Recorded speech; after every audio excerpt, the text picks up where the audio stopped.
This program is rated PG. It contains themes and scenes which may not be suitable for very young audiences. Parental guidance is advised.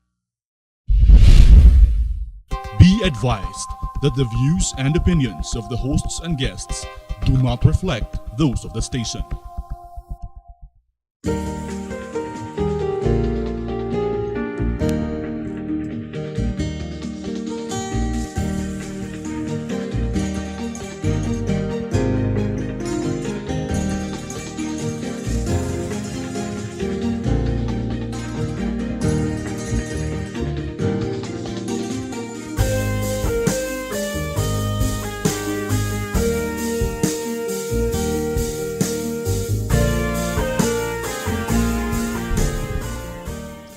'18, Happy New Year po sa inyong lahat, and Merry Christmas tapos na.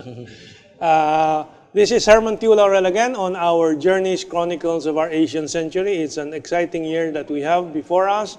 The second year of the liberation of the Philippines from the old colonial and neo-colonial past.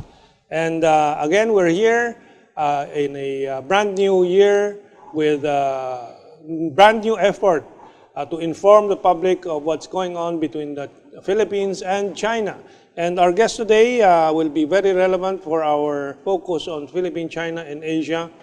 Mr. Ferdie Pasion of Nationalist Filipino, not Phil. And 下午好。下午好。我们还是早上，还不是下午。nag-aaral. 欢迎。Welcome. Welcome. Ferdie, just tell us about your Mandarin lessons. How is it coming along? Well, the results of the final exam just came out, and I got a relatively good grade of 162. Over 180? Over 200, but over the highest 200. score recorded is 180. 180. So I'm close to the 180 highest score. So this is the Mandarin lessons in the House of Congress. Yeah. Okay. So, well, anyway, let's start with the people and places segment. What is happening between the people of the Philippines and the people of China. And the first item we have is from the China Radio International, an interview with Christian Bautista. Christian Bautista was cheered and mobbed at the 2017 China-ASEAN Friendship Concert. Let's move on to the main body. Asia's romantic balladeer Christian Bautista arrived last December in Zhengzhou, Henan, China, to join the 2017 China-ASEAN Friendship Concert.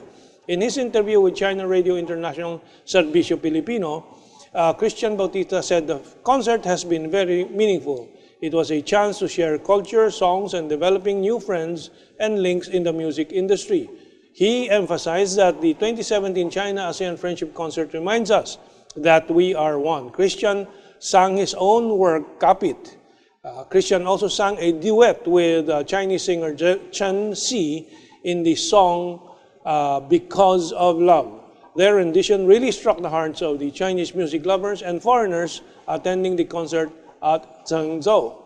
Christian Bautista received the award for being the cultural ambassador of Zhengzhou from the Zhengzhou Municipal Government at CRI. You can listen to the interview by Mac Ramos of CRI with Christian Bautista on China Radio International on the Mga Pinoy sa China. And you can go to the website of the China Radio International to access the interview, which was done in Tagalog with Mac Adige of China Radio International.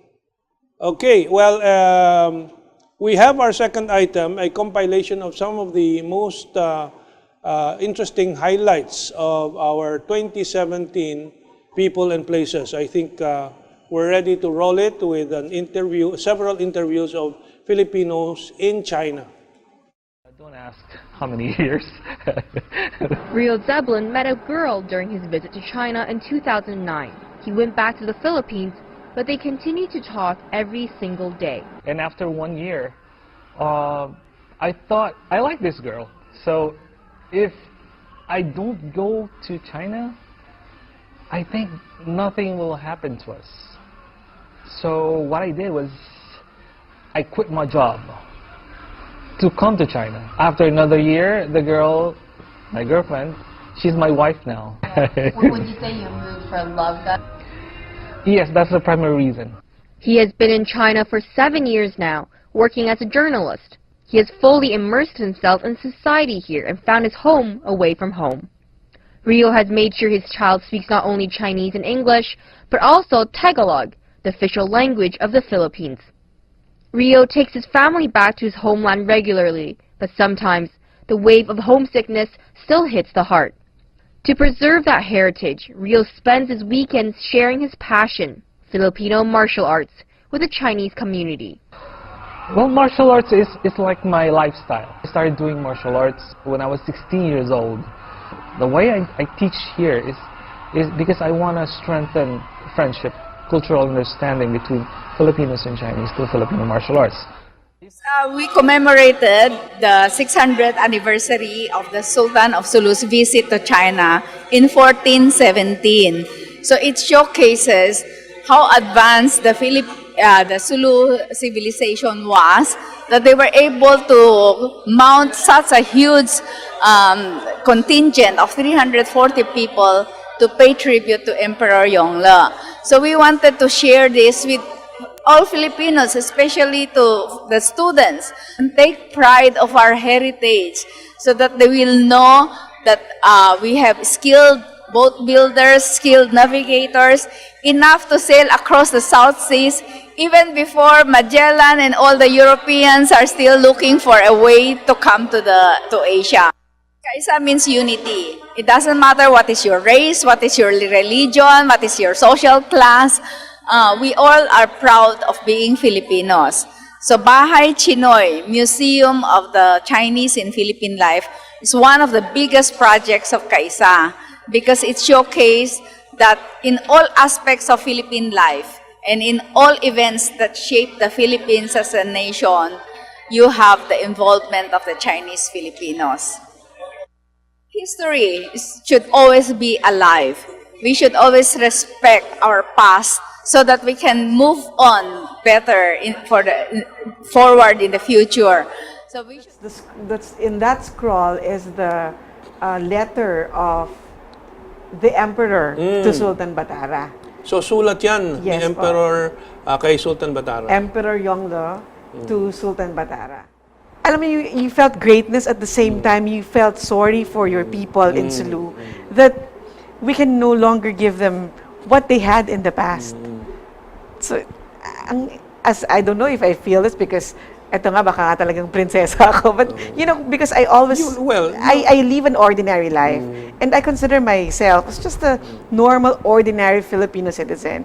But being the daughter of Sultan Jamal al-Kiram III, eto na po responsibilities are now on my shoulders.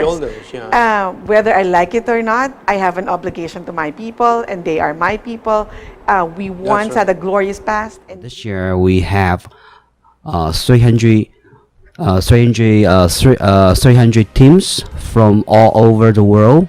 Roughly we have 31 nations and regions. And how we started with Quezon is it started from email. Yeah, Rodolfo just emailed me and he told me that Quezon, right, is the sister city with Shenyang. And he want to have the team from Quezon to China. I said, wow, that's what we want too. So through football, this two city is bonding.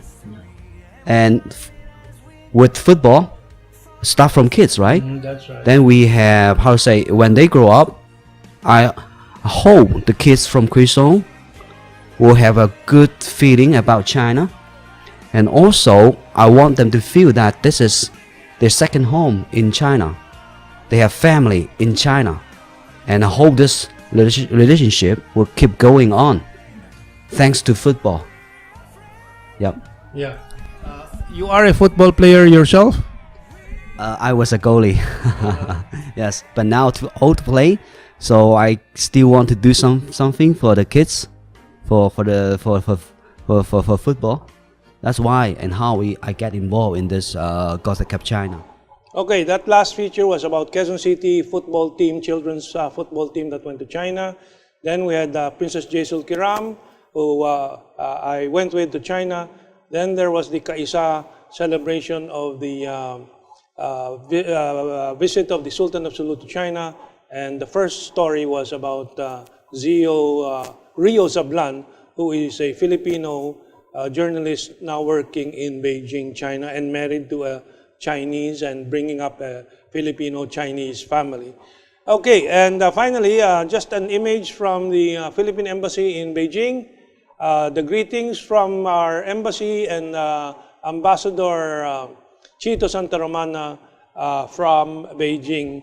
And this we were not able to show last December because 2 of our episodes really fell on the holidays of 2017. So we're now showing it this 2018. Okay, stand by for our news and views, developments in Asia, China, and the Philippines.